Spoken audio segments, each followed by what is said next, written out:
Live from our 7 Tasmania studios, your nightly news with Louise Huber begins now. Good evening. First tonight, volunteers have shared the emotional moment they first heard and saw a missing 4-year-old girl who was finally found on the Tasman Peninsula yesterday. The mother of Shayla Phillips has thanked the entire community for helping return her precious daughter, who survived 2 harsh nights lost in bushland. Sitting at her daughter's bedside, Shayla Phillips was sleeping peacefully back in her mother's arms. We had faith. We didn't stop believing, mate. We knew she was coming home. Bianca Page took to social media last night to address the incredible ordeal, saying, "I just want to thank everyone from the bottom of my heart. I am currently sitting here with my precious baby girl with a few scratches, bites and an infection after spending over 48 hours alone in the bush." The hardest 48 hours of the whole family's life, to be honest. SES volunteer Ben Arthur was among the first people to lay eyes on the 4-year-old yesterday, hoping to hear the voice of one little girl. "Can you hear me, Shayla?" So it was quite clear and quite long, and then within half a second of finishing that call, her response was "mummy." So I've never been happy to be confused with someone's mummy before. Her head popping out of Stormley bushland, the second sign of life. It's obviously something I don't think any of us are ever going to really forget. Yeah, it's a great moment. She seemed in really good health and quite chirpy, so we were a bit surprised. We thought she'd be a bit more, tired or whatever, but I heard she did sleep all the way to the hospital yesterday. In what was a major relief for the number of volunteers who pulled on their uniforms for the 3-day-long search. The news was hoping for. And when it came across the radio, it was just all astounded and it was amazing. This is the rough terrain where little Shayla was first spotted, with the area previously searched by the rescue helicopter. It is less than a kilometre away from her Stormley home, where she initially disappeared. And one of her first questions was about the welfare for the dogs that she'd been with, which was pretty sweet. After hours of chaos on their doorsteps, the small community now returns to its quiet nature. I think myself and the whole community and the rest of Australia are all still smiling. Grace Evans, 7 Tasmania News. A private hospital in Hobart is shutting its emergency department indefinitely on weekends due to staffing shortages. The Nurses Union has raised concerns, saying strain may be placed on other health services which are already working under immense pressure. Weekend emergency care for the Hobart public shifting out of Lenna Valley. It is concerning. It's concerning for Calvary, for our members and obviously for the community, but in the interest of safety, it was appropriate. From midday tomorrow, Calvary Hospital's ED will shut and reopen on Monday morning, to then close every Friday at 4 p.m. and open on Monday at 7:30 a.m. indefinitely. The private service acknowledging the inconvenience the temporary move may cause, with the union fearing flow-on effects. At a time of high health demand and workforce challenges, both for medical but also for nursing and midwifery staff, it is a concern that this might have a flow-on effect to other services that are struggling. While the hospital blames staff resource constraints and recruitment issues. With Tasmania's cost of living rising so quickly, it is getting harder and harder to attract staff to apply for jobs in Tasmania, to move to Tasmania. That used to be an attractive option, and it's getting more and more out of reach. Recruitment issues, of course, they do happen in healthcare. We have a multifaceted healthcare system, but certainly we'll be keeping an eye on that. A Calvary spokesperson says during these periods, anyone seeking urgent medical care should contact their GP, an after-hours GP service, or attend the emergency department at the Royal Hobart Hospital, despite concerns that public facility will face extra pressure on weekends. Clearly, any additional impact or presentations to the Royal Hobart Hospital Emergency Department requiring admission will place strain on a service that's already struggling. We'll obviously have a short-term impact where patients may need to move around. But look, if people have an issue that can be dealt with by their GP or in other ways, use your common sense. A triage nurse will remain on all shifts at Calvary to monitor emergency calls. Ruby Kamain, 7 Tasmania News. Tasmania's daily COVID infections have fallen slightly for another day to 1,695. There are now just over 10,500 active cases in the state. 14 people are being treated specifically for COVID. One person is in intensive care. Consultation has begun on a draft 5-year strategy to offer Tasmanian women and girls opportunities to succeed. The Women's Strategy report looking at developments such as gender analysis in government workplaces and helping women in leadership. We're looking to enhance women's leadership. We're looking to help women's economic security and to do what we can to engage all women in this process. Meanwhile, Labor believes Peter Gutwin's latest promise to build 10,000 new homes in 10 years won't be fulfilled, saying families are still waiting too long for social housing. He'd have to be delivering around about 80 houses per month. In the last month he delivered 8. He's just not going to be able to keep up with demand, and it's a cruel hoax for him to be promising something that he knows he can't deliver. But I've gone from sleeping like 5 hours a night to 3 hours because I'm up doing rental applications because it's become so stressful for me. Housing Minister Michael Ferguson says the government is well on track to meet its commitments to build 1,500 new social homes by June 2023. Rev heads have rolled into Symmons Plains for the annual Tasmanian round of the Supercars Championship. It was a stellar first day of action with all the usual close calls, hot laps and trackside colour. It's that special time of year when Symmons Plains comes alive with the sound of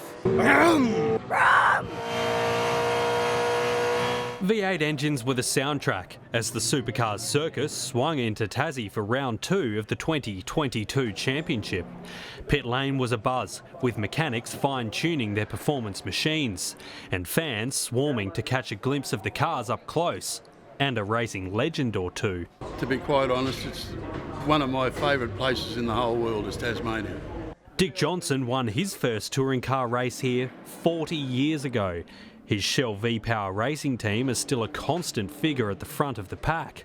Don't come here to get down the back, we're here to run at the front, pal, and that's exactly where we'll be. Tasmanian motor racing prodigy Campbell Logan was among those in the paddock.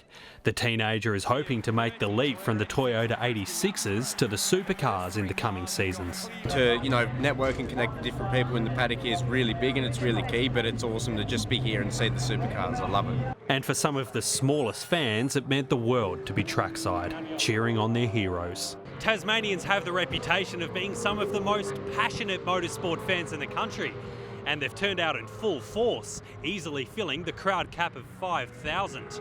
Just love racing cars and speed.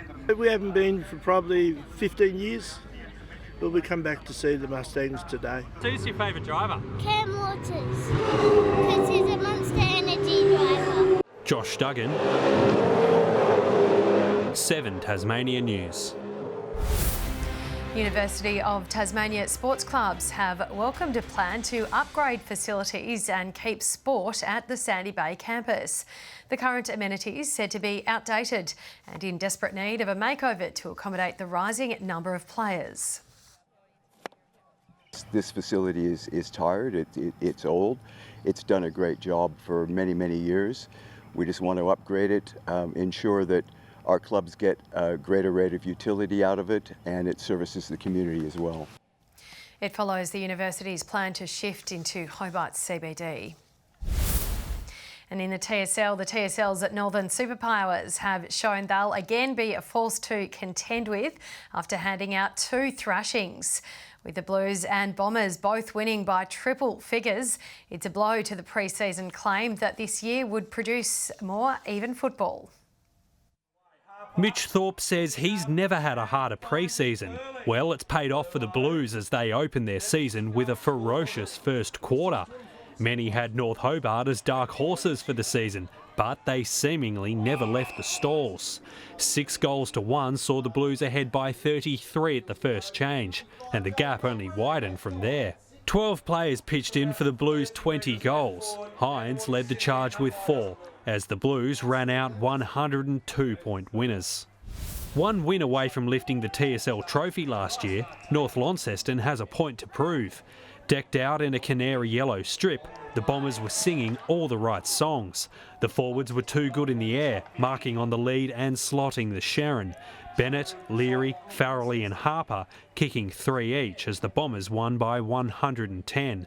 Glenorchy's youngsters simply outmatched as they open what could be a tough season for the Pies. Kingborough have been a pre-season fancy, and a match-up with strong southern opposition Lauderdale was a chance to prove it. The Tigers have been buoyed by the return of Kieran Lovell from the Sandful, and the 24-year-old proved his worth, kicking the opening goal.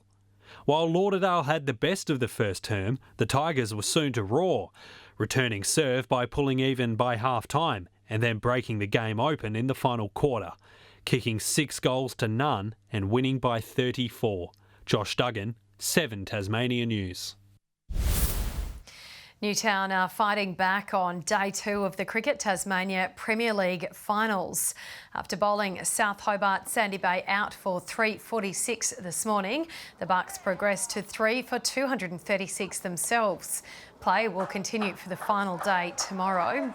On day 2 of the Northern Regional Final, Westbury have skittled Launceston for 139 and currently have a 249 run lead. In the Northwest, Burnie are at 5 for 117, chasing Ulverston's 224. Good evening. A mostly sunny day across the state today, apart from a few cloudy patches across the north. Hobart reaching 23 today, Launceston 25, 21 in Burnie and Devonport 20 degrees. Grove and Bushy Park recording the state's high of 26 today, Flinders Island 23, 22 at the Friendly Beaches, St Helens and on Maria Island, Smithton and Lowhead 21, 20 for King Island and Strawn and 19 at Lyowini. Here on the satellite we can see the low-level cloud about parts of northern Tasmania today. Mid to high-level cloud with embedded thunderstorms covers parts of New South Wales and Queensland. A band of cloud extends over western WA while cloud spirals around ex-tropical cyclone Charlotte in the Indian Ocean. Tomorrow the high-pressure system to the east of Tasmania will move away as a cold front approaches the state from the west. Several troughs extend over the mainland while ex-tropical cyclone remains slow moving near the WA coast. A look to coastal waters now, northeast to northwest winds 10 to 20 knots, lighter and more variable about the southwest, increasing to 20 to 25 knots later in the day, seas to 2 metres. A partly cloudy day ahead for the south of the state tomorrow, Hobart 25, Richmond 26 and 27 at Ouse. Early fog for Launceston 25, a shower or 2 in Devonport and at Deloraine 21 degrees. Burnie a shower or 2, 21, sunny and 24 at Strawn and Curry. St Helens partly cloudy 23, 24 and mostly sunny for Swansea and Whitemark. The UV is 6 tomorrow, sitting in the high range, and sunrise is at 7:21 a.m. On Monday, a mainly fine day about the Bass Strait Islands, showers about the west extending to the remainder of the state during the morning, though little reaching the northeast. Tuesday, possible showers about the southeast and east extending across the north in the morning, mostly fine elsewhere, and on Wednesday, showers about the west and far south extending statewide around the middle of the day. Now a look to the rest of the country. A sunny day in Adelaide 31, Melbourne sunny 28 there, showers in Sydney 23 and also in Brisbane 26 and a cloudy day in Perth 28 degrees. And currently in Hobart it's 20 and mostly sunny, Launceston 19 and sunny, Devonport 17 and sunny. And let's hope we continue to see more of this sunshine and warm weather as we edge closer to the winter months.